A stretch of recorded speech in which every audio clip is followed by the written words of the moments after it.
علی رضی الله تعالی عنہ یو کافر را غورځولې دی او پسینه ورته ناست دی چې اوس به قتلې مردارې به، لیکن هغه کافر څه کولی نه شو. نو د علی رضی الله تعالی عنہ په چهره باندې لاړې وروتو کړي.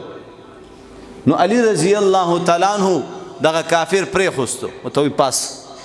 دا کافر ورته حیران د ایران ګوري چې حضرت زما خو نور څه د وسه نه و، ما ویل راشه د زړه بړاس په دې باندې وباسه چې په دې چهره ورته لاړې وروتو که، نو نور به دې بې دردۍ سره قتل کړی وی، تا خو زه پرېښوستم. وایي مخکې مې د الله دپاره وجلې، مخکې مې د الله دپاره مردارولې، خو چې کله تا زما په چهره باندې لاړې را وټوکلې نو زما خپله ذاتي غوسه راله، او زمونږ په اسلام کې ذاتي غوسه نه چلېږي. هغه کافر په هغه ځای کلمه وویله مسلمان شو چې دا اسلام دی، دا دین دی. او د دې اوسنۍ زمانې د دې صدۍ مسلمانانو ته چې خلک